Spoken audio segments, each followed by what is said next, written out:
वो जगी दी और यज्ञ आपने कर दिया। दिखा दिया कि नहीं दिखा दिया? ये शक्ति किनकी कृपा से मिली हुई है? श्री नारायण भूमिया बाबा की कृपा से। इसमें अपना कोई पुरुषार्थ नहीं है, कर्म तो आपने किया है।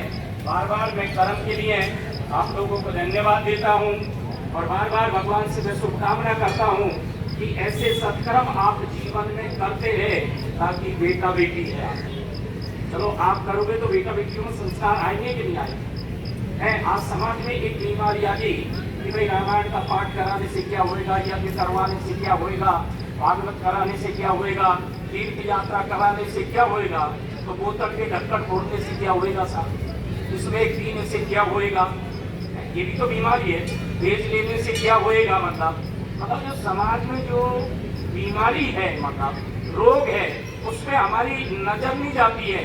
अब ये नहीं कहते कि आप शिक्षा का बढ़ावा मत दो, पर जीवन में अगर बेटा बेटियों में संस्कार नहीं आए तो धन आपने कमाया नहीं कमाया बराबर है, क्योंकि पूत सपूत तो का धन संचय और पूत कपूत तो का धन संचय।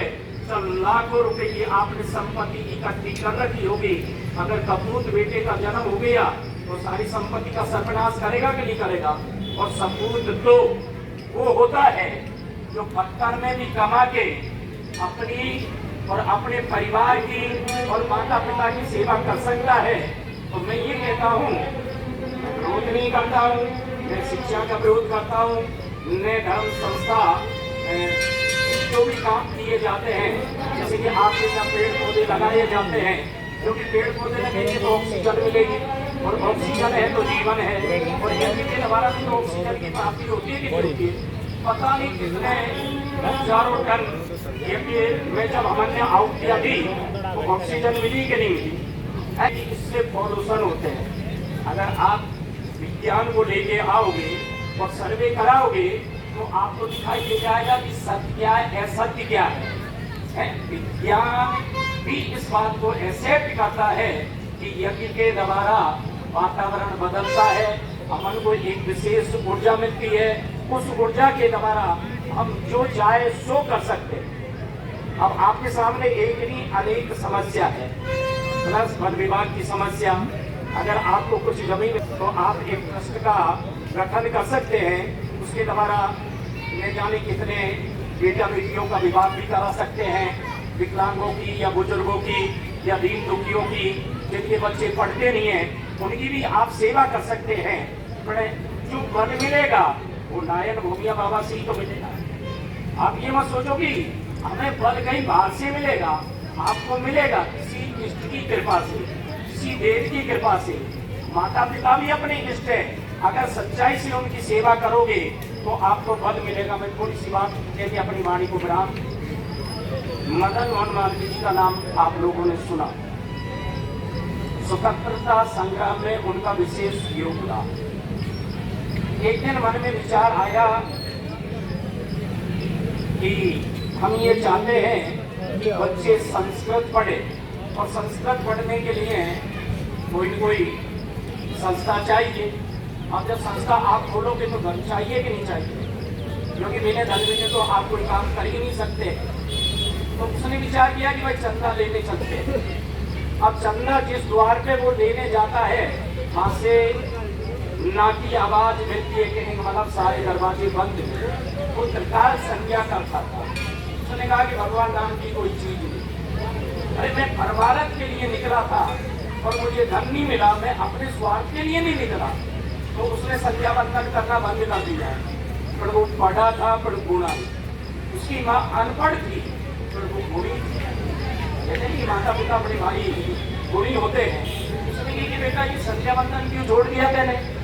कि माता मैं ऐसे ऐसे एक संस्था की सेवा में लगना चाहता था और संस्था के लिए मुझे धन चाहिए, उसको धन नहीं मिला। तो मैंने सोचा कि दुनिया में भगवान नाम की कोई चीज तो संध्या बंधन कर और सुबह मेरे पास आना। संध्या करने के बाद में माँ के चरणों में अपना मत्था टेका। उसने कहा कि तेरा मनोरथ बता।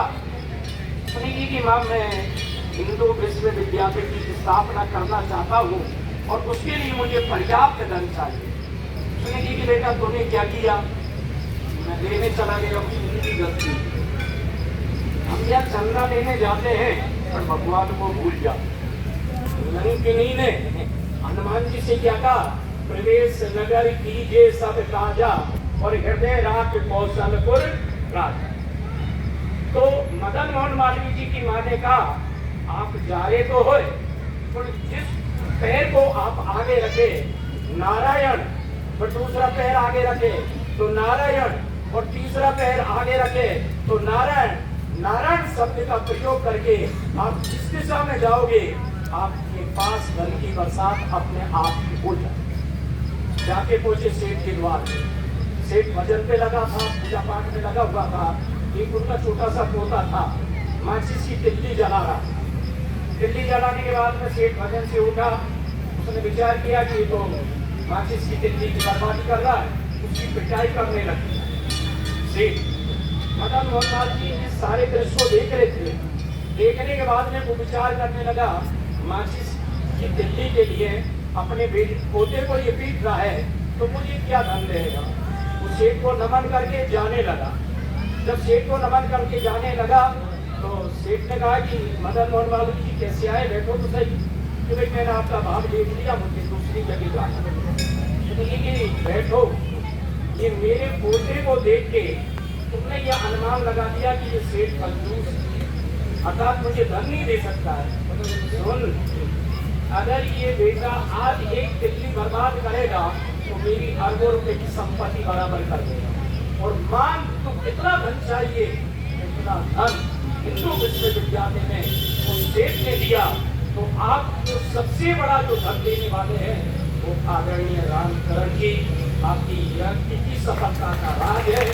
और नायक भोमिया बाबा की वो तेरी मन की मन में रह जाएगी, तू कर ले भजन हरि को तेरी।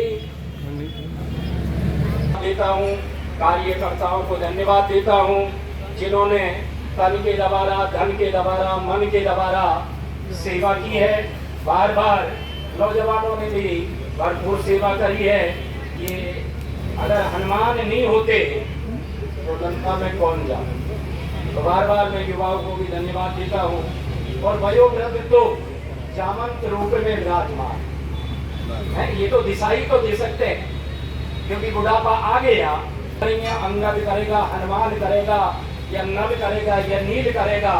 तो बार बार कार्यकर्ताओं को भी बहुत बहुत धन्यवाद, बहुत बहुत शुभकामनाएं से मैं बार बार प्रार्थना करता हूँ कि सद्बुद्धि बनी रहे ताकि हम और भी अच्छे से अच्छे काम करते रहे, पर भगवान को भूले नहीं। एक शब्द मुझे बार बार याद आता है, आगे धन दो, पीछे धन दो, धंधा में और धन दो, और धंधा में राम को भजे भाई राम को बंदो। बोल नारायण बाबा की, बोल श्री सीताराम भगवान की, बोल नारायण भगवान की। हमारे पूर्व के कार्यकर्ता थे आदरणीय जगदीश जी, चंद्रभान जी, मोतीलाल जी, उनकी इच्छा थी कि यहाँ पर खूब सारा विकास है। तो क्या करें महाराज, ये तो संभव ही नहीं है क्योंकि फॉरेस्ट में या तो डाइवर्जन हो, डाइवर्जन के लिए मंत्री जी को सबको